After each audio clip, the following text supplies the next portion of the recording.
नमस्कार आदाब ख़वातीन हज़रात, आपका इस्तकबाल करता हूँ मैं अपने चैनल में फिर से। शुक्रिया। Hello everyone, namaskar, thank you for coming again to watch this video on my channel. So we will delve into the second part of Sahir Ludhianvi's Parchchaiyan today.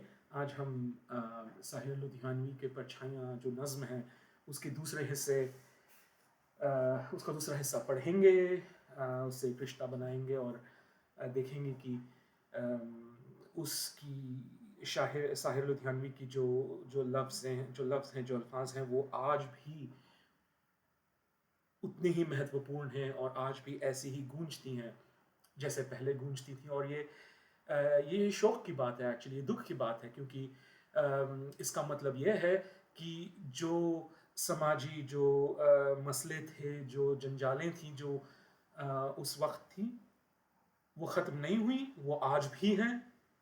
तो इसलिए it's a sad thing that his words still resonate today, because the social ills that he speaks about and he comments on apparently still haven't been solved. So let's get to it now. In this part of the poem, he's describing what happens during war. So इस हिस्से में साहिर लुधियानवी ये बयां कर रहे हैं कि जंग के दरमियान, जंग के दौरान क्या हाल होता है इंसानियत का, इंसान का क्या हाल होता है।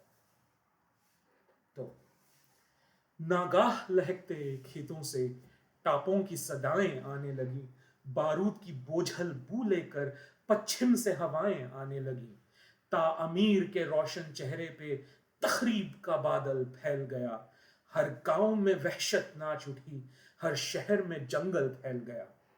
नागाह, सडनली, अचानक, नागाह लहकते खेतों से टापों की सदाएं आने लगी।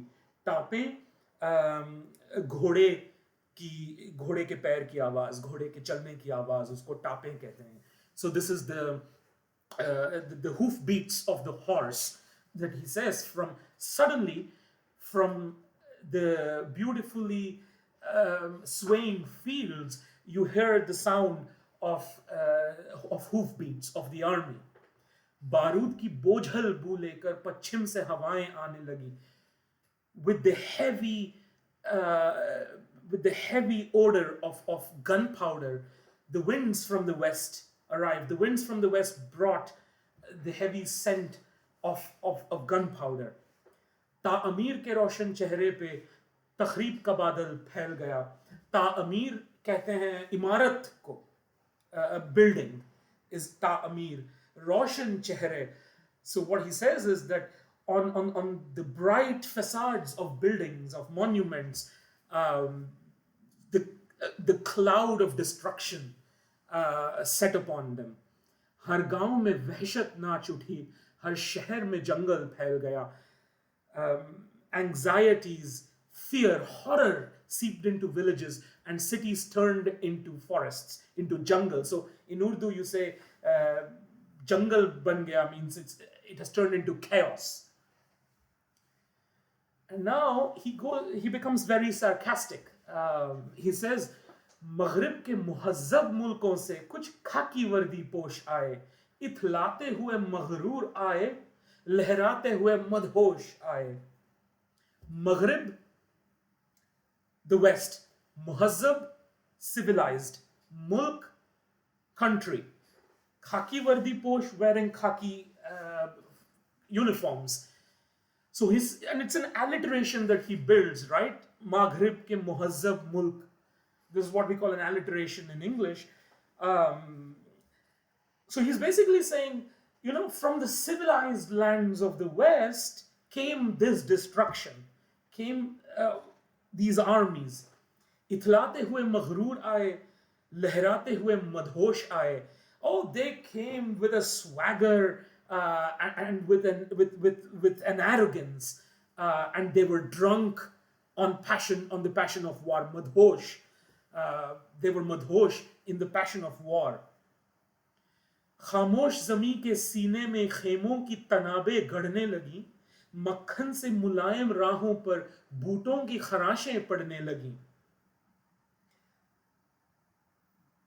They drove tent pegs into into the silent land, and on these streets as soft and quiet as butter, you heard the harsh scratches of the boots of the soldiers. फौजों के भयानक बंद तले चरखों की सदाएं डूब गईं, जीपों की सुलगती धूल तले फूलों की कबाएं डूब गईं. In the horror, under the horror of these armies, the sound of the charkha drowned. And this is the symbolism, you remember, because the charkha was the Gandhian symbol of our freedom movement, of self-sufficiency. To give you a little bit of context, one of the things that the English East India Company was very interested in as a cash crop was cotton in India. Cotton was grown. India was the center of the cotton textile industry, even fine muslin cloths. So the weavers of Dhaka, they made the finest muslin cloth. You may have heard of this legend that the muslin cloth was so fine that it could pass through a ring. And this was true. And these were traditional cottage artisanal industries. And the British destroyed them. They killed these artisans. And also the legend goes that they cut off the thumbs and the fingers of these artisans. Well, not really. They just straight up murdered them, right? And therefore, the self-sufficiency of regaining this back, right? So cotton was produced under oppression of the East India Company and then the British after the First War of Independence. And then the cotton was sent to Manchester, where these clothes, hosiery clothes were made in their factories, of course, which employed little kids in horrible conditions. You all must have read Dickens's Oliver Twist. If you have not, please do read it. It paints a stark picture of what happens when there are no regulations and capital, and you give owners and capitalists free rein to deal with people as they can, right? A Christmas Carol is of the same theme. So Gandhi made the charkha a symbol of the movement because of the tariffs that were imposed on the finished goods that came back from Manchester to India that Indians had to buy, which they couldn't afford, but they had to, right? Because these were the only clothes that were available. And so Gandhi was the guy who took up the charkha and said, we will spin our own yarn. And so the charkha is the symbol, the essential symbol of that era of the Indian independence movement. And this is why he says, जीपों की सुलगती धूल तले, फौजों के भयानक बंद तले चरखों की सदाएं डूब गईं. Under all the noise of the destruction of war of these armies, the sound of the charkha drowned. जीपों की सुलगती धूल तले फूलों की कबाएं डूब गईं. Sulagna is to burn. Under the burning dust wherever these jeeps went. Kaba is an Arabic dress with the long dress, the robe, which protects people from the sun and the heat. And so what he's painting a picture that the petals of the flowers are their kaba that are now drooping and drowned under the burning dust of the armies. So you look at what he paints here. I mean, I don't even need to do a closed reading of this because it's just there. By the way, to young listeners who are listening in schools, whenever your teacher says, let us interpret this poem, and in Hindi when they say, सब प्रसंग व्याख्या करते हैं, उसमें क्या कहते हैं? सब प्रसंग व्याख्या में हम क्या कहना, कवि ये कहना चाहते हैं, bullshit. Sorry, excuse my French, but no, that's an extremely simplistic view. an extremely myopic view of looking at poems. Please do not do this. Please do not use this word interpretation. You're not interpreting any code that anyone has written. You are reading the feelings of a poet on paper. And in the theory of closed reading, it does not matter one bit what the poet meant or what the poet thought or felt when he wrote. The words on the paper, that is primary, period. Nothing else exists apart from that. Now, this allows you to then make a lot of tangents and digressions and connections to social and other literary contexts and cultural contexts, that if you bind yourself to the purview of the poet himself, it will not lend to this extent of an analysis. Right? Let's continue. इंसान की किस्मत गिरने लगी, अजनास के भाव चढ़ने लगे. Ajnas, necessities, common necessities, your groceries, things that you need to live. Kismat, fate. इंसान की किस्मत गिरने लगी, अजनास के भाव चढ़ने लगे. The fate of man fell with the rise in daily life necessities that they couldn't afford. चौपाल की रौनक घुटने लगी, भर्ती के दफातर बढ़ने लगे. The chaupal is another cornerstone of North Indian culture. It comes from the word that it has four corners, chaupal. It's the village square, basically, where people go, sit in the evenings, they talk, they share food, they share experiences. It's a cornerstone of Indian village life, which you generally don't find in cities. And that's the brightness of the life of the chaupal. So he says it's been strangled, it's been suffocated. Chaupal ki raunak ghutne lagi because bharti ke dafatir badhne lage. That because all the men were being drafted to war. इंसान की किस्मत गिरने लगी, अजनास के भाव चढ़ने लगे, चौपाल की रौनक घुटने लगी, भर्ती के दफातर बढ़ने लगे. बस्ती के सजीले शोख जवान बन बन के सिपाही जाने लगे, जिस राह से कम ही लौट सके उस राह पे राही जाने लगे. बस्ती, village, community, actually is a community. Sajile Shokh Jawan, young men who are in their prime of life. They have their own desires, they are fun. What have they become? In a line, they have been sent into the factory to turn them into soldiers. And on those roads from which most of them will never return, they were pushed to walk those roads, go to war. उन जाने वाले दस्तों में गैरत भी गई बरनाई भी. In these armies, in these platoons, in these groups of armies, all honor, everything went out. माओं के जवान बेटे भी गए, बहनों के चहेते भाई भी. The beloved sons of mothers and the beloved brothers of sisters left, maybe to never return. बस्ती पे उदासी छाने लगी, मेलों की बहारें खत्म हुई, आमों के लचकते शाखों से झूलों की कतारें खत्म हुई. Again, this is, one must understand that Sahir Ludhianvi came from Punjab. So all the landscape and the culture that he paints, he draws from his childhood that he spent in the fields of Punjab. He was born near Lahore before partition, and then they came to India after partition, and then he moved to Bombay.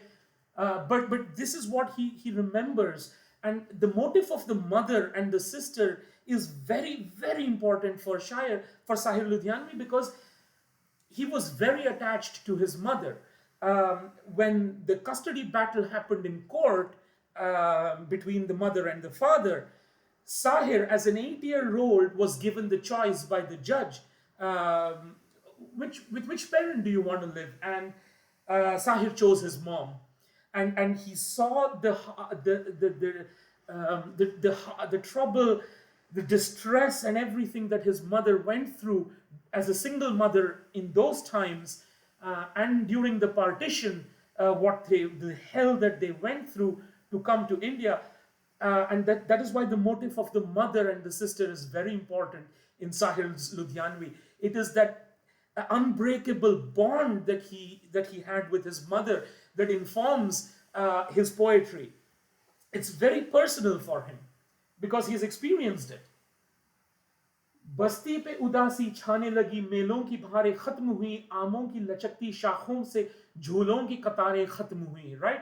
So he paints the picture of a Punjab where it is common to hang a swing during spring.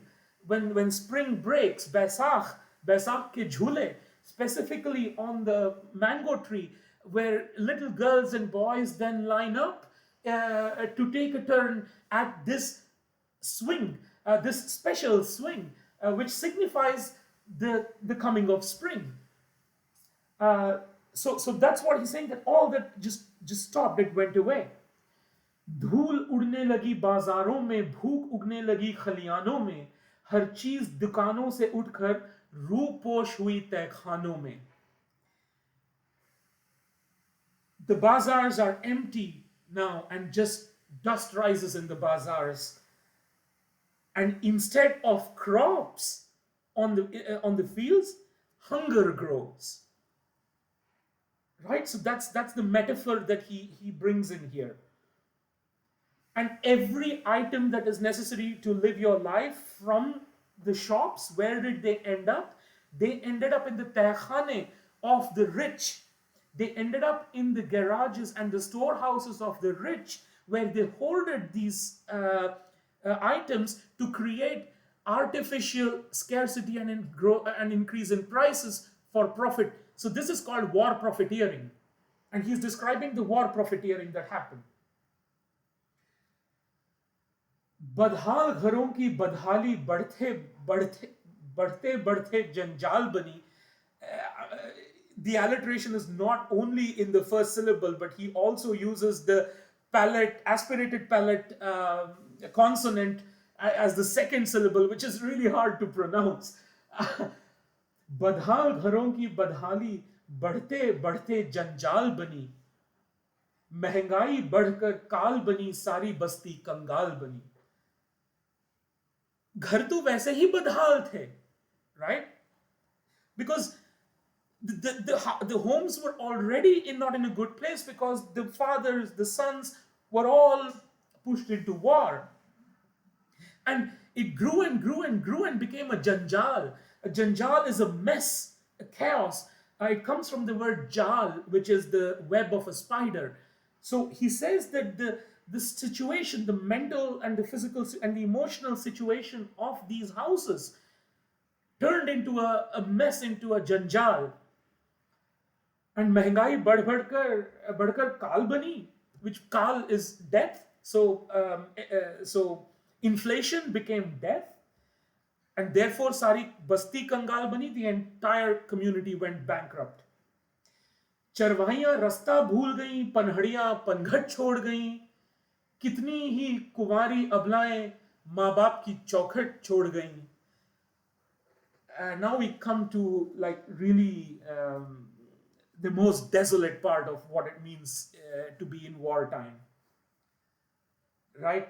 चरवाहियां रास्ता भूल गईं, cars forgot their ways, पनहड़ियां पनघट छोड़ गईं. So this is again another reference to something very traditional to Indian culture, especially of the north. A panhadi or a panhadiya is, it comes from Braj Bhasha. The word actually comes from Braj Bhasha. Is someone who carries water, right? What do we know them as? Bishti. But these are water carriers. These are young women who had this tradition early in the morning, during the midday, and in the evening. They would go with those earthen pots to the lake, to the canals, to the rivers, down the steps. That is called the ghat of the panhadi. That's a designated spot for them to collect potable water. And they would bring this home. And these Panhadiya, they left those spots. Who's there anymore to collect water? Something as essential as water, right? कितनी ही कुंवारी अबलाएं माँ बाप की चौखट छोड़ गईं. Now, let's look at this wordplay here. He says, कितनी ही कुंवारी अबलाएं. Abla is the word that used to be used for a woman. Abla nari. Arey nari to abla hai. Women are helpless. You know what is that guy? Ramdhari Singh Dinkar, or one of them wrote back in the day. औरत की है बस यही कहानी, आंचल में दूध आंखों में पानी. अबला नारी की है यही कहानी, आंचल में दूध आंखों में पानी. He says, what is the fate of a helpless woman? Milk in the breast and tears in the eyes.